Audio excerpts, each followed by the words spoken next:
आज का हमारा टॉपिक है फंडामेंटल राइट। पिछले वीडियो में हमने नेशनलिटी के बारे में बात की थी, नागरिकता के बारे में, अनुच्छेद 5 से लेकर 11 तक। लेकिन आज फंडामेंटल राइट के बारे में बात हो रही है, अनुच्छेद 12 से लेकर 35 तक। भारतीय संविधान के अनुच्छेद 12 से 35 तक भाग 3 में मूल अधिकारों की या मौलिक अधिकारों की चर्चा की गई है। मौलिक अधिकारों की संकल्पना, उसका जो कंसेप्ट है वो अमेरिकी संविधान से लिया गया है। भारतीय संविधान में 12 से 35 तक मूल अधिकारों की चर्चा है। अनुच्छेद 12 ये राज्य की परिभाषा बताता है कि राज्य शब्द के अंतर्गत क्या क्या चीज शामिल है। अनुच्छेद 12 बताता है। अनुच्छेद 13 ये कहता है कि राज्य कोई ऐसी विधि नहीं बनाएगा कि जो इन अधिकारों को कम करती हो या इन अधिकारों को छीनती हो।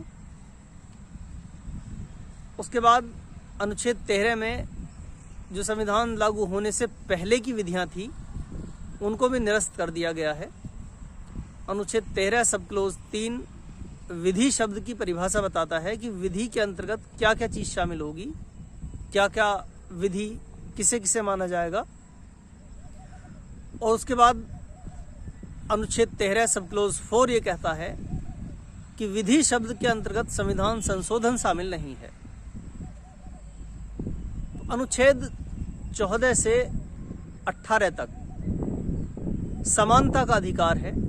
अनुच्छेद 14 से 18 तक समानता के अधिकार की बात की गई है। अनुच्छेद 14 ये कहता है कि विधि सभी के लिए समान होगी और समान रूप से प्रशासित की जाएगी, यानी विधि के अंतर्गत सभी लोग समान होंगे, कोई बड़ा छोटा नहीं होगा, ऊंचा नीचा नहीं होगा। तो यहाँ पर दो बातें हैं। एक तो ये है कि किसी भी व्यक्ति के पक्ष में विशेष अधिकारों का ना होना है, और दूसरा ये है कि कोई भी व्यक्ति बड़ा छोटा हो, कैसा ही भी हो, वो विधि के अंतर्गत बराबर रहेगा। उस पर सामान्य तरीके से विधि के उल्लंघन का सामान्य अदालतों में ही उस पर कार्रवाई की जा सकेगी। अनुच्छेद 15 ये कहता है कि राज्य धर्म, मूल वंश, लिंग, जन्म स्थान आदि के आधार पर किसी भी तरह का कोई विभेद नहीं करेगा, कोई भेदभाव। आर्टिकल 15 ये कहता है कि राज्य इन आधारों पर कोई विभेद किसी नागरिक के साथ नहीं कर पाएगा। अनुच्छेद 16 ये कहता है कि लोक नियोजन के विषय में अवसर की समानता होगी, कि कोई भी व्यक्ति जो किसी सरकारी कार्यालय को प्राप्त करने के लिए एलिजिबल है, उसके लिए योग्य है, तो वो अपनी योग्यता के आधार पर किसी भी नियोजन का पात्र होगा, उसमें कोई भेदभाव नहीं किया जाएगा। अनुच्छेद 15 और 16 में ही आरक्षण की बात भी छिपी हुई है। यहीं से आरक्षण का कंसेप्ट भी सामने आया है। तो उसमें यह कहा गया है कि किसी के पक्ष में विशेष अधिकार तो है ही नहीं, ना ही किसी को एक दूसरे के मुकाबले वरीयता है। इसमें यह कहा गया है कि जो पिछड़े वर्ग हैं, जो पिछड़े लोग हैं, बहुत से लोग ऐसे हैं, बहुत सी जातियां ऐसी हैं जो कि अपने केवल जन्म के कारण पिछड़ी हुई हैं, तो उनके लिए कुछ विशेष उपबंध किए जा सकते हैं राज्य के द्वारा। अनुच्छेद 15 और 16 के अंतर्गत ही आरक्षण की भी बात कही गई है। अनुच्छेद 17 जो है वो अस्पृश्यता का निषेध करता है, यानी अनटचेबिलिटी को खत्म करता है। वो ये कहता है कि छुआछूत करना, अनटचेबिलिटी करना, वो उसका किसी भी तरह से आचरण करना वो बिल्कुल इलीगल होगा, और जो भी कानून है उसके लिए विधि के अनुसार उसे दंडित किया जाएगा। अनुच्छेद 18 उपाधियों के अंत की बात करता है।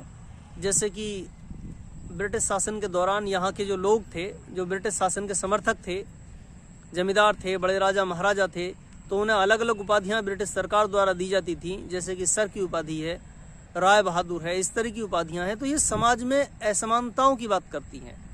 इन उपाधियों से को हासिल करने वाला व्यक्ति अपने आप को अलग समझने लगता है।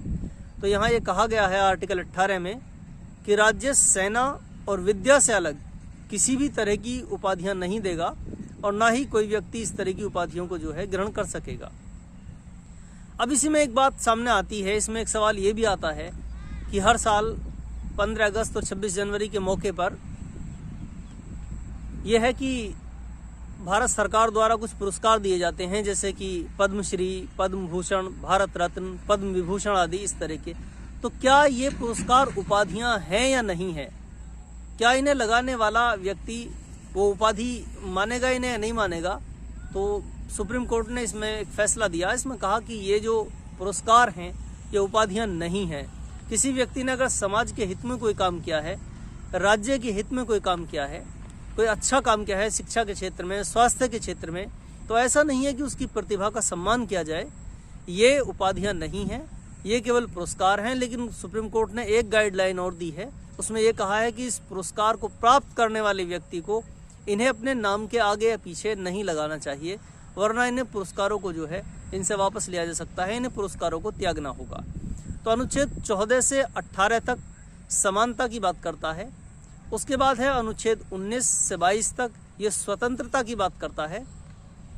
अनुच्छेद 19 से 22 के अंतर्गत स्वतंत्रता की बात कही गई है। जो नागरिकों की स्वतंत्रता के लिए जो अधिकार दिए गए हैं वो अनुच्छेद 19 से 22 तक के बीच में रखे गए हैं। अनुच्छेद 19 जो है वो सबसे इम्पोर्टेंट है। वो कहता है कि प्रत्येक नागरिक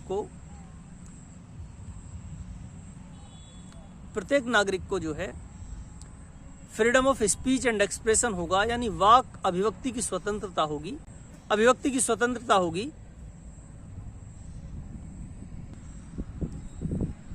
अभिव्यक्ति की स्वतंत्रता होगी। और सब क्लोज 2 इसका ये कहता है कि प्रत्येक व्यक्ति को शांतिपूर्ण तरीके से बिना किसी हथियारों के सम्मेलन सभा करने की भी स्वतंत्रता होगी। सब क्लोज 3 ये कहता है कि प्रत्येक व्यक्ति को अपनी यूनियन, संघ या सहकारी समिति बनाने की स्वतंत्रता होगी।